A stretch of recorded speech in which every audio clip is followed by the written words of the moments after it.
بسم الله الرحمن الرحيم الحمد لله رب العالمين والصلاة والسلام على أشرف الأنبياء والمرسلين أما بعد السلام عليكم ورحمة الله وبركاته سلام كدب وهبين سبدئة ويحد فوق ليسو كنا بين سنة 20 سبتمبر 2022 marka la ku soo dhawaada muuqaaladii taxanaha ahaa ee ku saabsanaa maadada Ingiriiska gaar ahaan grade-ka 8aad muuqaalada waxa uu soo jawaabnay exercise-yadii quseeyo unit-ka labaad ee in the examination room marka wali unit-ka labaad aan ku jirnaa oo aan ka jawaabaynaa su'aalihiisa exercise-ka koowaad ee maanta na quseeyo ama ku xigo kuwii hore waa using in spite of isticmaalida in spite of ayada oo la og yahay in spite of waxa laga wadaa ayada oo la og yahay kuna qoran page-ka 22 exercise markuu wuxuu leeyahay rewrite dib u qor the following sentences jumlooyinka soo socdo using adigoo adeegsanaysid ama isticmaalaysid in spite of ayada la og yahay marka jumlooyinka inaad rewrite ku sameeyso oo aad dib u qorto isla markaasna adigoo adeegsanayo in spite of ayadoo la og yahay example marka asaga sameeyay example kadib example ku xigta dambeeyo ayuu wuxuu diraa su'aalo oo laga shaqeynayo example all the candidates dhammaan ardayda arrived way yimaadeen ama waxay ku yimaadeen at the examination downtown center xarunta bartanka magaalada ee imtixaanaadka in time waqtigii loo talagalay ku yimaadeen in spite of ayada oo la og yahay the morning downpour subaxa hore ee downpour yani waa meel magaceeda ama waxaa la dhihi karaa in spite of ayada la og yahay the morning downpour ayada oo la og yahay roobka morningka ama roobka subaxa da'ay haddii marka aan ka jawaabno maxay noqonaysaa haddii marka aan soo celino all the candidates dhammaan ardayda arrived waxay ku yimaadeen at the examination downtown center xarunta imtixaanaadka ee bartanka magaalada in time waqtigii loogu talagalay in spite of ayada oo la og yahay the morning downpour ayadoo la og yahay subaxda hore ee meesha loo yaqaano downpour ama waxa la dhihi karaa sida hore soo sheegnay in spite of ayada oo la og yahay the morning downpour roobka aroorta hore da'ay ama markaasi dhacay oo kale haddii marka aan adeegsano oo aan dib u qorno anagoo adeegsanayna in spite of maxay noqonaysaa in spite of ayada oo la og yahay the morning downpour aroorta hore ee downpour ama roobka aroorta hore all the candidates dhammaan ardayda arrived waxay ku yimaadeen at the examination center xarunta at the examination downtown center xarunta imtixaanaadka ee bartanka magaalada in time waqtigii loogu talagalay maxay noqonaysaa haddii aan markale ku celino in spite of ayadoo la og yahay the morning downpour aroorta hore ee downpour ama roobka subaxdii ama aroortii hore all the candidates dhammaan ardayda yani haddii roob uu da'o waxaa la filin karaa in ardayda qaar aysan imaanin laakiin opposite-keeda dhacday all the candidates dhacday dhammaan ardayda arrived waxay ku yimaadeen at the examination downtown center xarunta imtixaanaadka ee bartanka magaalada in time waxay ku yimaadeen waqtigii loo qabtay ee loogu talagalay haddii aan fiirino su'aasha koowaad leeliska ama exercise-ka there were waxaa jiray some disturbances xoogaa dhibaatooyin ah ama rabshooyin ah during inta lagu guda jiray the examination imtixaanka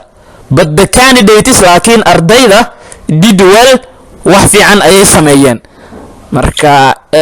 jumladan waxaan ku sameynaynaa rewriting dib u qoraynaa isla markaasna waxaan isticmaalaynaa marka dib u qorayno in spite of haddii marka waxaan dhehna marka ugu horeyso answer kadib marka aan samayno okay maxaa soo baxay in spite of ayada oo la og yahay the candidates ardayda did well inay wax fiican sameeyeen there were waxaa jiray some disturbances xoogaa dhibaatooyin ah during inta lagu guda jiray the examination imtixaanka marka haddii uu jiro disturbances rabsho hadday jirto ama qas yani disturbances waxaa laga wadaa qas iyo qalalaaso rabsho iyo wixii la mid ah marka haddii disturbances ay jirto ardaydana didwal ay noqdaan oo ay wax fiican sameeyaan waa its opposite waa laba arin oo lid isku ah waay maxaa yeelay haddii disturbances ay dhacdo rabsho ay dhacdo imtixaanna markaas lagu jiro yani way adag tahay ama ardayda qaar kama suurto gasho inay wax fiican sameeyaan yani rabshadaas ama disturbancegaas iyo qalalaasahaas ayay kaga faa'iidaysanayaan marka in spite of ayada oo la og yahay the candidates ardayda did well inay wax fiican sameeyeen there were waxaa jiray some disturbances xoogaa dhibaatooyin ah during inta lagu guda jiray the examination imtixaanka marka ereyada disturbances iyo did well ama jumladaha disturbances iyo phraseska ama phraseska did well labada waxay isku yihiin opposite lidii isku yihiin maadaama lidii isku yihiin ereyada noocan oo kale ah ayaa loo adeegsadaa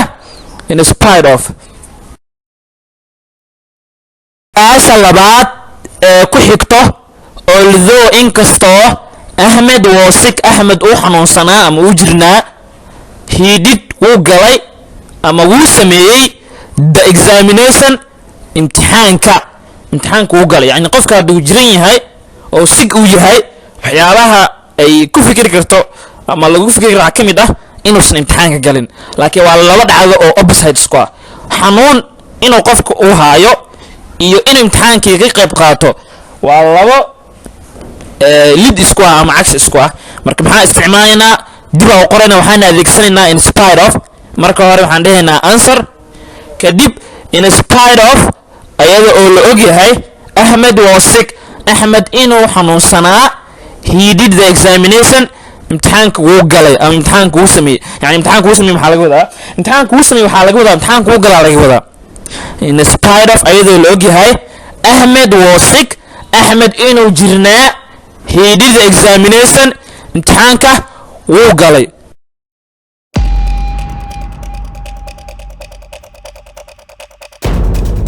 su'aasha saddexaad ee ku xigto there was examination leakage but we didn't have any more practice at our center there was waxaa jiray examination leakage imtixaan lagu soo sameeyay leakage yani ereygan leakage naguma cusubba waxaa waaye in waxaan la soo furo oo meeshii aan loogu talagalay aan lagu markaasi open looga dhigan midalan loo kale imtixaanka waxay ku jiraan envelopes waxaa jiray exam scripts warqadaha imtixaanka waxay ku jiraan envelopes dadka marka oo scoutkaas ama guddigaas warqadaha imtixaanka wado waa in ardayda hortooda ay ku sameeyaan leakage ay ku furaan ayada oo looga ujeedada laga leeyahay ay tahay in ardayda ay qiraan ama indhahooda ay ku arkaan in imtixaanka aan hore loo soo furin oo markaas hortooda lagu furaayo oo ardayda dhan ay u wada siman yihiin marka haddii laakiin meel kale lagu soo furo waxaa la dhahaa leakage oo imtixaanka furan ardayda loo keeno marka kaas waxaa la dhahaa leakage there was waxaa jiray examination leakage imtixaan lasoo furayaa jira oo lasoo arkay ama aanan meeshii oo ku habbooneed lagu furin but laakiin we didn't have annaga ma qabin ama ma haysanin amaba lama kulmin any malpractice wax dhaqan xumo ah at our center xarunteena haddii imtixaanka leakage lagu soo sameeyo ayadoo leakagekaas lagu sameeyo imtixaanka la galo waxaa dhici karto isku dhexyaa xagga ardayda maxaa yeelay ardaydii leakageka ahaa ayaa waxaa laga samaysanaa nuqulo fara badan ama waa la koobiyeyna kadibna waxaa la soo dayaa marka centerka imtixaanka ku socday in lagu dhex adeegsado halkaas waxaa ka bilaabanaysa marka malpractice dhaqan xumo ka timaada ardayga oo isku daya inuu jiitin sameeyo iyo invigilatorkii asagana isqadiis ayaad inay uu isku dhaco ka yimaado marka waxa meesha ka dhalanaysa marka isku dhaxyaaca meesha ka dhalanayo iyo waxaan loo baahnayn marka there was waxa jiray examination leakage imtixaan la soo furay oo aan meeshii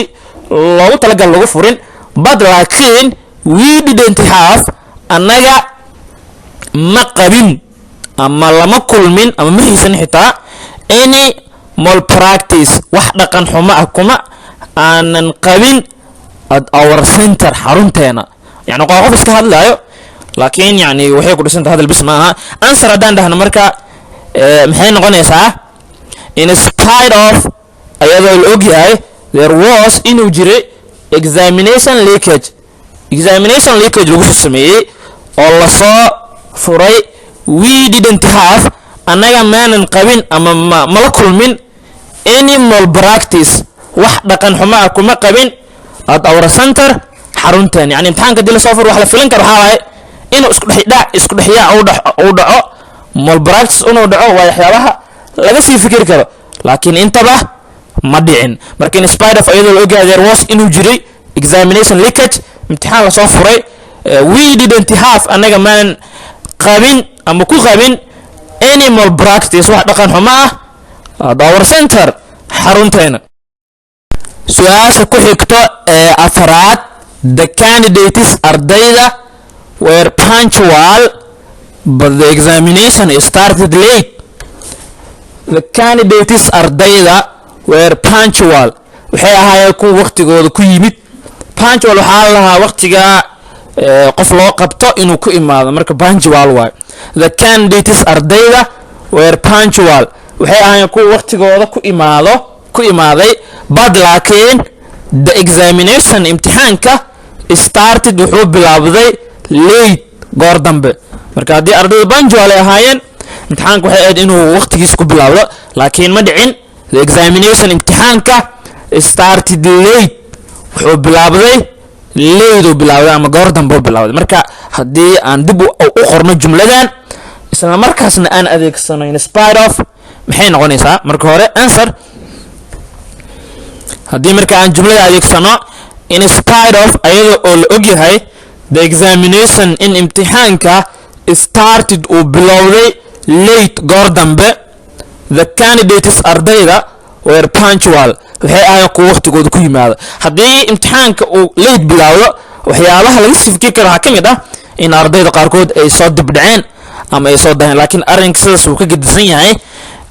ardayda punctual ay ahaayeen waxyaabo kala keentay inuu imtixaanka late uu noqdo marka in spite of ayada oo la ogyahay the examination imtixaanka started late inuu goor dambe bilowday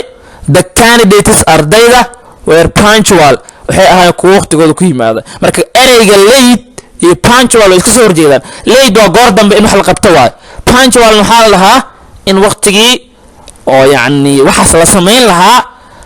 la sameeyo marka ardayda punctual ahaayeen way soo dhaqsadeen laakiin imtixaanka late uu bilowday marka waa laba xaaladood oo opposite isku ah haddii laba xaaladood opposite isku tahayna waxaa loo adeegsadaa in spite of haddii aan sii wadno oo aan ka shaqeyno su'aasha shanaad waxay dhahaysaa we revised waxaa u naqtiiminay ama u muraajaceynay very hard si aad u adag but laakiin we didn't pass ma ku baasin the examination imtixaanka يعني qofka hadduu very revise soo sameeyo oo naqtiin badan sameeyo oo aad u naqtiimiyo casradiisa iyo leelisadiisa waxyaabaha la sii malayn karo waxaa ka mid ah qofkaas inuu baas noqdo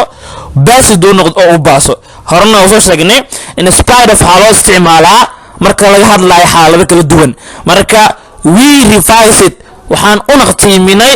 very hard si aad u adag yani waa ku dadaalnaa laga wadaa but laakiin we didn't pass kuma baasin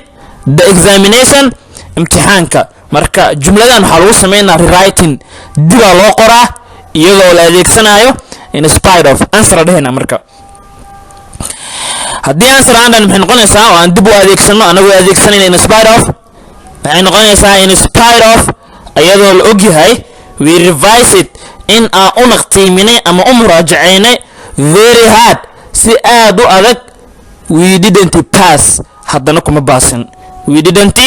pass يعني ما باسن يعني واسو شيغay in spite of xaalado isticmaala laba xaalado kala duwan hadii aqoon qofku uu sameeyo revision badan oo naqtiimin badan uu sameeyo waxa la filin karaa inuu pass noqdo laakiin ma dhicin waxa dhacday